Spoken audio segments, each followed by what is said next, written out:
Assalamualaikum warahmatullahi wabarakatuh. Nama saya Pinkan Septia Widasena, dari 10 IPS 3 ingin membahas tentang biografi dari Fatmawati. Jadi kalau kalian ingin ikut membaca, kalian juga bisa buka link di bawah ini. Jadi di link bawah ini adalah biografi dari Fatmawati. Jadi tanpa basa-basi, mari kita mulai video. Saya juga sudah ada teksnya, jadi kalian bisa sambil memperhatikan teksnya dan saya.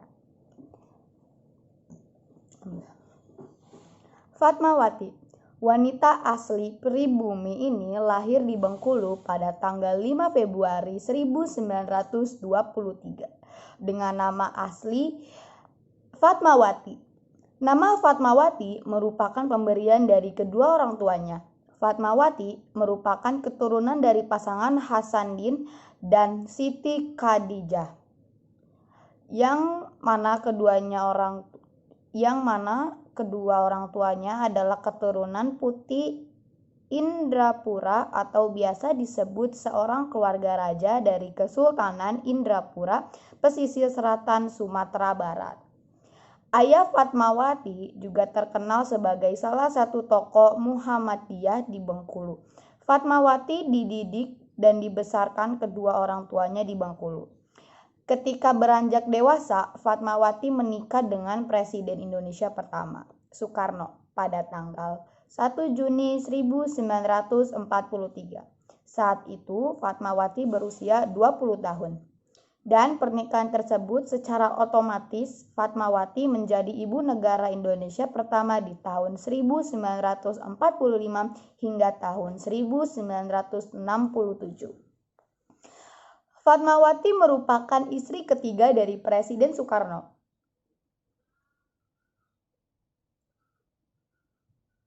Pasangan Presiden negara Indonesia tersebut dikaruniai 5 anak putra dan putri. Di antaranya adalah Guntur Soekarno Putra, Megawati Soekarno Putri, Rahmawati Soekarno Putri, Sukmawati Soekarno Putri, dan yang terakhir Guru Soekarno Putra. Ibu negara Indonesia pertama ini terkenal sebagai wanita yang berjasa dalam menjahit bendera sang saka merah putih yang dengan tegas dikibarkan pada upacara pertama proklamasi kemerdekaan Indonesia di Jakarta, tepatnya pada tanggal 17 Agustus 1945. Fatmawati meninggal pada tanggal 14 Mei 1980 pada usia 57 tahun di Kuala Lumpur, Malaysia. Karena serangan jantung ketika dalam perjalanan pulang umroh dari Mekah, Fatmawati dimakamkan di Karet Bifak, Jakarta. Saat ini nama Fatmawati dijadikan sebuah nama rumah sakit di Jakarta. Nama Fatmawati Soekarno juga dijadikan sebuah nama bandara di Indonesia, tepatnya di Bengkulu, kota kelahiran Fatmawati. Ketiga putri pasangan Presiden pertama Soekarno dan Fatmawati ini pernah meraih penghargaan Muri di Indonesia. Dan salah satu putrinya, Megawati Soekarno Putri, juga pernah mengikuti jejak ayahnya dalam menduduki kursi kepresidenan yang sekaligus merupakan presiden wanita pertama di Indonesia. Nah, jadi itu adalah biografi tentang Fatmawati Soekarno. Jadi kita langsung next ke fakta-faktanya. Bendera pusaka adalah salah satu dari beberapa benda penting dalam sejarah proklamasi Republik Indonesia. Disebut pusaka, bendera merah putih itu menyimpan beberapa memori yang penting di dalamnya. Bendera pusaka adalah bendera nasional resmi pertama yang dimiliki Indonesia sebagai sebuah negara. Benda itu pula yang dikibarkan pada saat proklamasi kemerdekaan Indonesia pada 17 Agustus 1945. Bendera itu juga bernilai lantaran dijahit sendiri oleh istri Presiden Soekarno, Fatmawati. Ibu 5 anak itu amat tekun menyambungkan kain merah dan putih tersebut sehingga menjadi satu bendera utuh. Saat ini, bendera pusaka memang tak lagi dikibarkan di setiap peringatan Hari Kemerdekaan Indonesia. Namun, masih disimpan dengan baik di Istana Negara. Ada beberapa fakta yang perlu diketahui tentang seputar pusaka merah itu. Berikut penjelasannya seperti apa sih? Kita ke yang pertama. Kain pemberian Periawa Jepang. Suatu hari pada bulan Oktober 1944, Fatmawati didatangi oleh seorang perwira Jepang bernama Chairul Basri. Diceritakan bahwa Chairul mendapatkan kain tersebut dari Hitoshimizu, kepala Sengun Departemen Propaganda. Fatmawati berkata, yang satu blok warna merah sedangkan yang satu blok warna putih, mungkin dari kantor Jawa Hokakai. Kain itulah yang kemudian jadi cikal bakal bendera pusaka. Fatmawati menjahit sendiri bendera tersebut dengan mesin jahit tangan, bukan dengan mesin jahit kaki, karena saat itu sudah tak diperbolehkan lagi. Fatmawati menjahit sambil menangis. Menurut penuturan Sukmawati Soekarno Putri, kala itu Fatmawati menjahit sambil menitiskan air mata. Fatmawati tersidak karena tak mempercayai pada akhirnya Indonesia bisa merdeka serta mempunyai bendera dan kedaulatan sendiri. Putri keempat Soekarno itu mengaku tak mengetahui beberapa lama ibunya menyelesaikan penjahit bendera itu. Namun yang ia ingat dari cerita ibunya, saat itu Fatmawati sedang mengandung Guntur Soekarno Putra dengan usia kandungan 9 bulan. Ia bercerita kalau ibunya ketika itu mendapatkan mandat dari Soekarno untuk menjahit bendera pusaka demi mempersiapkan kemerdekaan. Karena merasa gembira lantaran Indonesia dapat terbebas dari penjajah, ia langsung memulai menjahit bendera itu pada suatu hari di Oktober 1945. Tercatat setelah tahun 1968, bendera yang dikibarkan di istana saat upacara kemerdekaan bukan lagi bendera pusaka asli, melainkan bendera duplikatnya. Bendera pusaka yang asli memang masih menjadi bagian dari acara, tapi disimpan di kotak penyimpanan. Kondisi bendera pusaka yang sudah lapuk dan tidak mungkin lagi untuk dikibarkan. Kalau robek, jelas akan menimbulkan masalah sendiri. Bendera duplikat ini terbuat dari sutra dan dibuat pertama kali pada tahun 1969. Kemudian tahun 1984 bendera duplikasi pertama tersebut sudah kusam. Akhirnya Hussein mengirim surat kepada Soekarno untuk membuat duplikasinya yang kedua, dan bendera duplikasi ketiga dibuat 30 tahun kemudian yang dikibarkan pada detik-detik proklamasi pada tahun 2015.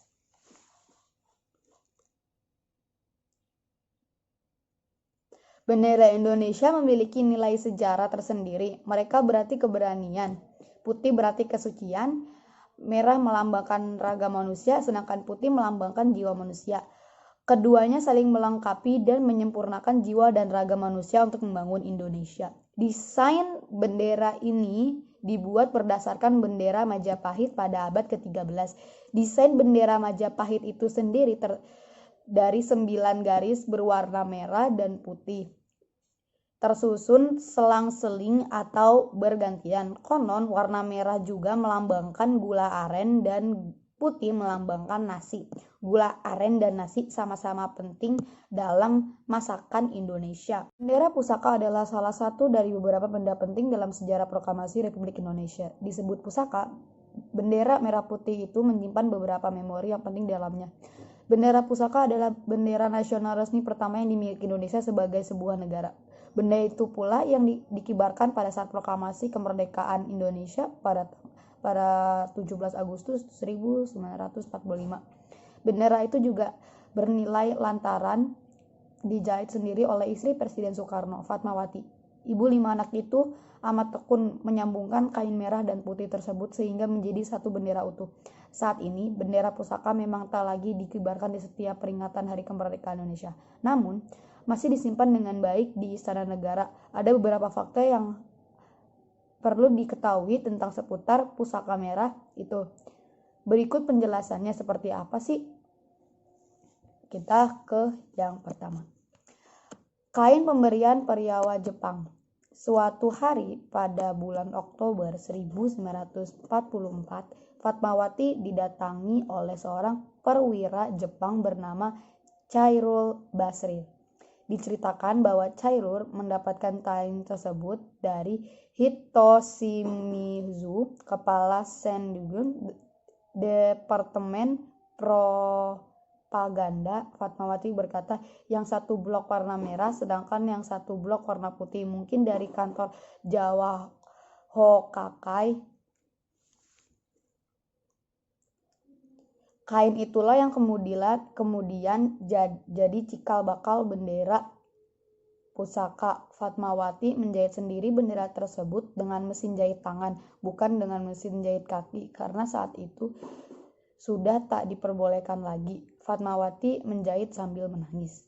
Menurut penuturan Sukmawati Soekarno Putri, kala itu Fatmawati menjahit sambil menitiskan air mata. Fatmawati tersidak karena tak mempercayai pada akhirnya Indonesia bisa merdeka serta mempunyai bendera dan kedaulatan sendiri. Putri keempat Soekarno itu mengaku tak mengetahui beberapa lama ibunya menyelesaikan penjahit bendera itu. Namun yang ia ingat dari cerita ibunya, saat itu Fatmawati sedang mengandung Guntur Soekarno Putra dengan usia kandungan 9 bulan. Ia bercerita kalau ibunya ketika itu mendapatkan mandat dari Soekarno untuk menjahit bendera pusaka demi mempersiapkan kemerdekaan.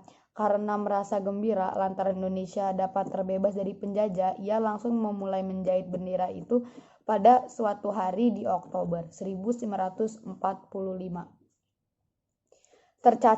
Tercatat setelah tahun 1968, bendera yang dikibarkan di istana saat upacara kemerdekaan bukan lagi bendera pusaka asli, melainkan bendera duplikatnya.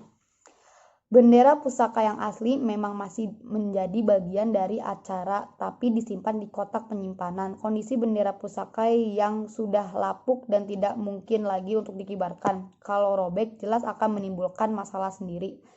Bendera duplikat ini terbuat dari sutra dan dibuat pertama kali pada tahun 1969. Kemudian tahun 1984 bendera duplikasi pertama tersebut sudah kusam. Akhirnya Hussein mengirim surat kepada Soekarno untuk membuat duplikasinya yang kedua, dan bendera duplikasi ketiga dibuat 30 tahun kemudian yang dikibarkan pada detik-detik proklamasi pada tahun 2015.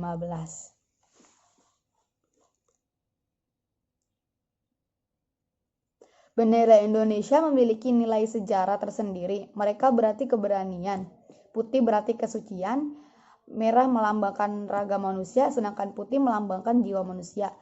Keduanya saling melengkapi dan menyempurnakan jiwa dan raga manusia untuk membangun Indonesia. Desain bendera ini dibuat berdasarkan bendera Majapahit pada abad ke-13.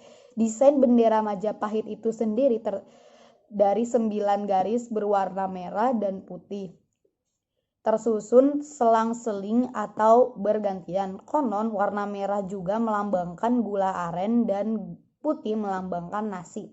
Gula aren dan nasi sama-sama penting dalam masakan. Fakta tentang Fatmawati Soekarno, sang merpati dari Bengkulu. Kalian juga bisa lihat di sini juga masih ada.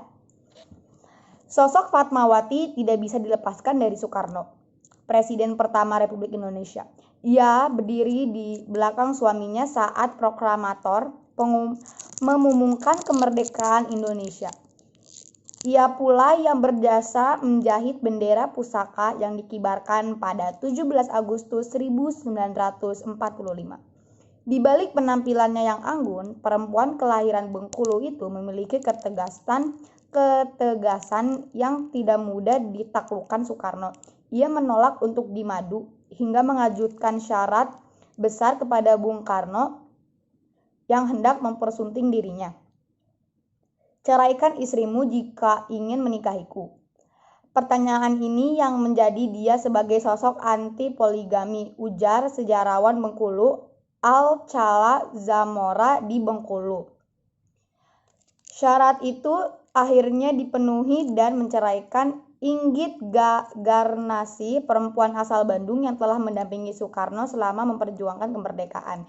Kisah cinta segitiga itu kemudian banyak diangkat dalam film, salah satunya yang berjudul Soekarno yang disutradarai oleh Hanum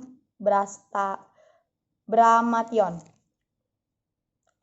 Selain kisah itu, ada fakta lain tentang sekelumitan kehidupan Fatmawati, sang merpati dari Bengkulu. Sebutan itu diberikan dalam buku Bung Karno Masa Muda terbit Pusaka Antar Kota pada tahun 1978. Berikut fakta-fakta tentang Fatmawati Soekarno. 1. Keturunan bangsawan. Putri tunggal keluarga Hasanuddin dan Siti Khadijah itu lahir pada Senin 5 Februari 1923 pada pukul 12 siang waktu Indonesia Barat di Bengkulu. Nama aslinya adalah Fatimah. Tidak banyak yang tahu bahwa Fatimah sebenarnya keturunan kerajaan Indrapura Muko. Sang ayah Hasanuddin adalah keturunan ke-6 dari kerajaan Putra Bunga Melur. Putri Bunga Melur berarti putri yang cantik, sederhana, dan bijaksana. Tidak mengherankan bila Fatmawati mempunyai sifat bijaksana dan menggayomi. Walaupun berdarah bangsawan, Fatmawati kecil tidak dimanjakan. Ayahanda Fatmawati, Hasanuddin, semula bekerja sebagai pengawal pengurusan Belanda bersuami di Bengkulu, menanggalkan jabatan karena tak mau keluar dari Muhammadiyah. Sejak itu, Hasanuddin sering berganti usaha dan berpindah ke sejumlah kota di kawasan Sumatera bagian selatan. 2. Menikah diwakilkan. Soekarno dan Fatimah menikah pada tahun 1943. Saat menikah, Fatmawati yang berusia 20 tahun, Bung Karno yang sibuk dengan kegiatan di Jakarta, sementara Fatmawati berada di Bengkulu. Maka itu pengucapan ijab kabul dengan ayah Handa Fatmawati diwakilkan kerabat Bung Karno. Pada tanggal 1 Juni 1943, Fatmawati dengan diantar orang tuanya berangkat ke Jakarta melalui jalan darat. Sejak itu, Fatmawati didampingi Bung Karno dalam perjuangan mencapai kemerdekaan Indonesia. Perjalanan sepanjang merpati penuh cinta itu akhirnya dikaruniai lima putra putri, yakni Guntur, Megawati, Rahmawati, Sukmawati, dan Guru. Fatmawati dan Bung Karno tidak pernah merayakan ulang tahun kepernikahan. Alasannya sederhana, keduanya tidak pernah ingat kapan menikah, sebab itu pernikahannya berlangsung, perang juga gencar dilaksanakan. Ketiga, pandai menari. Mayoritas tahu jika Bung Karno adalah sosok pengagum karya seni. Kekaguman terhadap seni pula yang membuat jatuh cinta kepada sosok Fatmawati.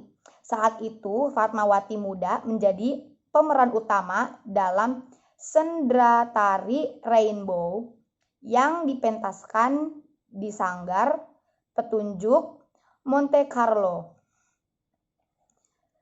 Sendratari itu mengisahkan seorang gadis yatim piatu dari keluarga bangsawan kerajaan Sungai Lembau yang diangkat menjadi anak seorang pembesar pasukan penjajah Inggris.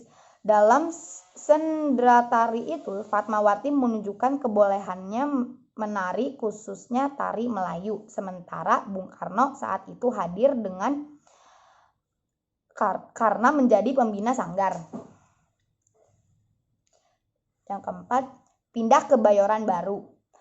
Fatmawati merupakan seorang yang anti poligami. Prinsip itu dipegang kuat oleh Soekarno menikahi kembali dengan Hartini. Ia memilih meninggalkan istana dan pindah ke sebuah rumah jalanan Sriwijaya, Kebayoran Baru, Jakarta Selatan. Padahal ia masih dalam penyembuhan setelah melahirkan Guru. Menurut Fatmawati, praktek poligami menginjak martabatnya sebagai perempuan. Sekitar 1955, Fatmawati memilih hidup tanpa sosok suami dan ditinggal di rumah pribadinya meskipun status pernikahannya belum terputus atau diceraikan. Setelah keluar dari istana kepresidenan dan meninggalkan aturan-aturan protokoler yang kaku, Fatmawati memilih berbaur hidup di tengah-tengah masyarakat biasa. Penduduk setempat sering menyaksikan ibu negara itu naik beca atau sepeda di sekitar tempat tinggalnya. Ia pun tetap menjalankan kegiatan-kegiatan sosial dengan seperti biasa dan sebelumnya. Dan yang terakhir ini adalah harapan terakhir. Fatmawati meninggal pada tahun 1980 pada tanggal 14 Mei di General Hospital Kuala Lumpur karena serangan jantung seusai ibadah umroh di Mekah. Jenazahnya dimakamkan di PTU Karet Bifak, Jakarta. Sebelum meninggal, Fatmawati masih memikirkan Indonesia dalam benaknya. Ia mengucapkan, datang ke Mekah sudah menjadi pendam impianku. Saban hari aku melakukan zikir dan mengucapkan syahadat, serta memohon supaya diberi kekuatan mendekat kepada Allah. Jika memohon supaya diberi oleh Tuhan keberanian dan melanjutkan perjuangannya, aku berdoa untuk cita-cita seperti mula, yaitu cita-cita Indonesia merdeka. Jangan sampai terbang Indonesia merdeka. Atas pengabdiannya kepada negara pemerintahan melalui keputusan Presiden Republik Indonesia pada 4 November tahun 2000 menganugerahi gelar pahlawan nasional kepada Ibu Fatmawati. Nama Fatmawati juga diabadikan sebagai nama jalan dan rumah sakit. Tak hanya itu, di kota Bengkulu sebagai kota kelahiran Fatmawati, pemerintah setempat mengenangnya dengan mengabadikan nama Fatmawati sebagai nama bandara yang digantikan sebelumnya bernama Bandara Udara Padang Kemiling pada tahun 2001 tanggal 14 November. Peresmian perubahan nama itu dilakukan oleh putrinya yang menjabat Presiden Republik Indonesia, yaitu Megawati Soekarno Putri. Nah, jadi tadi itu kita sudah membahas tentang biografi dan faktanya. Jadi mungkin videonya hanya sampai di sini aja. Jadi mohon maaf bila ada kata-kata yang terbelit-belit atau ada yang kata-kata yang susah dengar, dan mungkin saya pribadi masih ada kata-kata yang gugup karena grogi. Jadi wassalamualaikum warahmatullahi wabarakatuh.